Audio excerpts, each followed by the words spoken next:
The war on drugs began in June of 1971 when President Richard Nixon declared drug abuse to be public enemy number one and began to increase the size of federal drug control agencies and create measures around warrants and mandatory sentencing.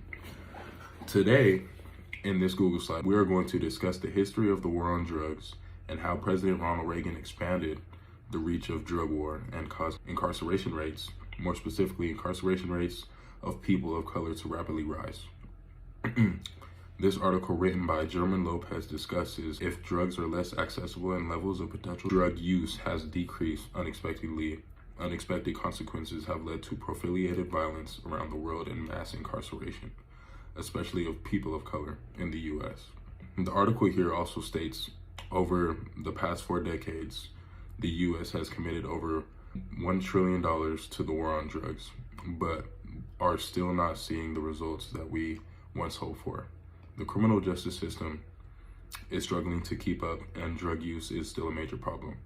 Later, we will discuss how much this has affected minority communities, and scientists and the government continue to hold a bias towards certain racial groups.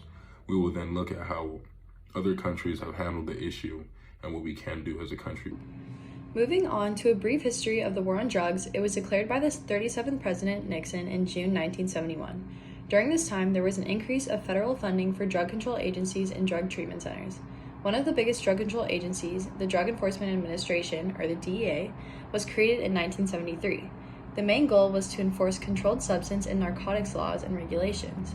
According to the Federal Register, individuals involved in cultivation, production, smuggling, distribution, laundering of proceeds, or diversion of controlled substances appearing in or destined for illegal traffic in the United States will be disrupted and dismantled by the DEA by arresting their members, confiscating their drugs, and seizing their assets. The DEA creates, manages, and supports enforcement-related programs domestically and internationally aimed at reducing the availability of and demand for illicit controlled substances. Further, in 1981, President Ronald Reagan expanded the reach of the drug war during his presidency and increased incarcerations of nonviolent drug offenses from 50,000 to 400,000 in 17 years. Reagan also signed the Anti-Drug Abuse Act in 1986. This law allotted $1.7 billion to continue fighting the war on drugs and established mandatory minimum prison sentences for specific drug offenses. Reagan's wife, Nancy Reagan, created the Just Say No campaign. It was intended to encourage children to say no to experimenting or using drugs, as well as to extend the reach of the war on drugs. On this next slide, there's just a visual that exemplifies trends in U.S. corrections and racial disparities that exist. Black men are 6 times as likely to be incarcerated as white men, and Latinx men are 2.5 times as likely. For Black men in their 30s, about 1 in every 12 is in prison or jail on a given day. Now, I'm going to discuss a little about how the war on drugs targets people of color. During the crack epidemic of 1980s, the U.S. Congress passed the Anti-Drug Abuse Act of 1986, which, as mentioned before, established a series of mandatory minimum prison sentences for various drug offenses. Since approximately 80% of crack users in the U.S. were African American, mandatory minimums led to an unequal increase of incarceration rates for nonviolent Black drug offenders, as well as claims that the war on drugs was a racist institution. In an article from the American Civil Liberties Union titled, "The Drug War is the New Jim Crow," it states, the number of Black men in prison, 792,000 at the time, has already equaled the number of men enslaved in 1820. With the current momentum of the drug war fueling an ever-expanding prison industrial complex, if current trends continue, only 15 years remain before the United States incarcerates as many African American men as were forced into chattel bondage at slavery's peak in 1860. More than 500,000 of these people are still in jail because they cannot afford bail. Additionally, for African American men ages 20 to 29, about 1/3 are currently under the thumb of the criminal justice system. Furthermore, according to an article from the LA Times, Black people are 4 times more likely to be arrested for marijuana possession than white counterparts, despite comparable usage rates. When discussing genetic vulnerability to addiction, it's important to keep in mind that no one consciously chooses to become an addict. In our modern-day society, we tend to build a stigma around addiction without contemplating the baseline facts. No one is born an addict, yet susceptibility to addiction can be hereditary. The American Psychological Association states that at least half of a person's susceptibility to drug or alcohol addiction can be linked to genetic factors. This being said, these genetic factors may vary and are often intermixed with environmental factors. One susceptibility to addiction can spur from intricate traits such as low impulse control or mental illness. Addiction is a complex disorder. It is not simply the outcome of nature or nurture alone. It will always be a combination of both factors. Situational vulnerability is another big influencer on addiction. Some people use and become addicted to drugs as a way to cope with stress in their life. Others use it as a source of mental stimulation when options are limited. According to the National Institute on Drug Abuse, people are more likely to develop an addiction the younger they start using addictive substances. Because of this, factors such as availability and normalization play a big role in addiction. These facts form a bigger problem when weaponized in society through societal stereotyping and targeting vulnerabilities. Politicians have been able to use stigma and shame surrounding addiction to institute a pattern of vulnerability in minority communities. It's easy to fall into an addiction when your environment permits it, and it seems like society expects you to. It's hard to escape an addiction when you are made to feel shame and embarrassment surrounding it. The government has, and still does, prey on minority communities by creating environments that support addiction and then placing harsh punishments on common drugs within those communities. During the war on drugs, and still in modern day due to its repercussions, people used the scientific dangers of drugs in order to stigmatize the users. This in unison with government-funded commercials and popular television programs putting out media that consistently showed people of color as drug addicts would go on to inspire a subconscious association in the general public between people of color and a demonized version of addiction. This is expressed flawlessly in the quote from Nixon's former domestic policy chief, John Ellerchman. "We knew we couldn't make it illegal to be either against the war or black, but by getting the public to associate the hippies with marijuana and blacks with heroin, and then criminalizing both heavily, we could disrupt their communities." This is an ideology that mirrors the process of scientific racism. The Nixon Party, a group of great political influence, made the idea that people of color were criminals a quote-unquote fact in the eyes of the public. And then through it, they were able to institutionalize racism without backlash. This is a tale that gets far more twisted when imprisonment of people becomes a loophole to abusing worker rights. Michelle Alexander, a writer and civil rights activist, put it well when she said, "So many aspects of the old Jim Crow are suddenly legal again once you've been branded a felon. And so it seems, America, we haven't so much ended racial caste, but simply redesigned it. Modern-day workers' rights stop a lot of exploitation that American capitalism inspires, but when you are labeled a criminal, you lose a substantial amount of your rights. This is a societal problem in itself, but without getting too off topic, it is this loss of rights that allows the exploitation of inmates within prisons and establishes a form of modern-day slavery." Talking about systemic racism and mass incarceration, Black Americans are in prison 5 times the rate of white Americans, and many are incarcerated even though they have not yet been convicted because they cannot afford bail.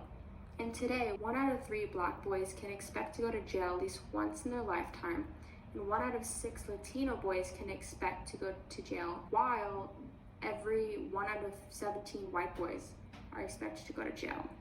The U.S. Sentencing Commission stated that in the federal system, Black offenders receive longer sentences compared to white offenders for the same crime. And while African Americans are more likely to be sentenced for much longer, Latinos are more likely to be disadvantaged in terms of the decision to incarcerate. And according to Human Rights Watch, people of color are no more likely to use or sell illegal drugs than whites, but they have higher rates of arrests. And according to the 2014 census data, African Americans make up just over 13% of the United States population, but somehow made up 34% of the correctional population. So on the effects of the systemic racism and the mass incarceration on the colored community, as a result of so many Black men and women being incarcerated at an unfair rate, young minority children have had to grow up without parents because 1 out of 9 Black children have a parent in prison right now. And not only are incarcerated people of color affected by their sentences, their families are hit just as hard, if not worse. Many families of color too often lose their jobs, their homes, and financial support because their loved one is in prison. After being released from their sentence, people of color are discriminated against when applying for jobs. It's very difficult to get a job after serving time in prison, but being a minority makes it nearly impossible, and even if they are accepted, fair pay is rarely on the table, and it's very hard to make a living. So when talking about solutions to overcrowding due to mass incarceration, we're talking about prison reform. And over 2 million men, women, and juveniles are incarcerated here in the U.S., with the majority of them not convicted of a violent crime. And reform is necessary to ensure that the prisoners' rights are protected, their families don't suffer the loss of income for too long, are receiving proper health care and treatment, and are able to integrate back into society and their families. Alternatives to imprisonment and what other countries are actively doing. Countries in Northern Europe seem to focus more on the rehabilitation process rather than the punishment. And in Germany, they cap the juvenile age at 21 rather than where here in the US it's 17. And 2/3 of the juvenile incarcerated benefit from this in Germany. Northern European countries, their sentencing are much more relaxed than in the US. Norway's most humane prison focuses more on the positive aspects in life, with healthy food, proper treatment to prisoners, clean and sanitary rooms, and in fact, violence is a rare occurrence over there. The decriminalization response, this is also important. The decriminalization of low-level drugs remove criminal penalties for drug use, possession, and possibly low-level drug sales. And the response to drug offenses matter. Replacing a sentence with like rehab and treatment and, just giving help does more good to getting at the root of the drug problem rather than just ignoring them. And this is the conclusion. So after looking at the history and some of the current evidence on the war on drugs, it is clear that our system hold a high bias, and it is causing the whole purpose of the drug war to fail. Scientists and the government have placed their focus on stereotyping and mass incarceration of minorities, and not on the root of the original problem, which was drug use and abuse. It is important for people to understand what is happening in our criminal justice system in order to make progress towards a change. So really, some high honor systems holding a bias towards people of color. And some of the key points that I talk about are drug use and abuse is still high in the US, even after trillions of dollars have been spent on drug war. And then also education leading to change, because in the US, with all of our public schooling, that education could play a huge role into changing how the world is using drugs and the heavy abuse on it.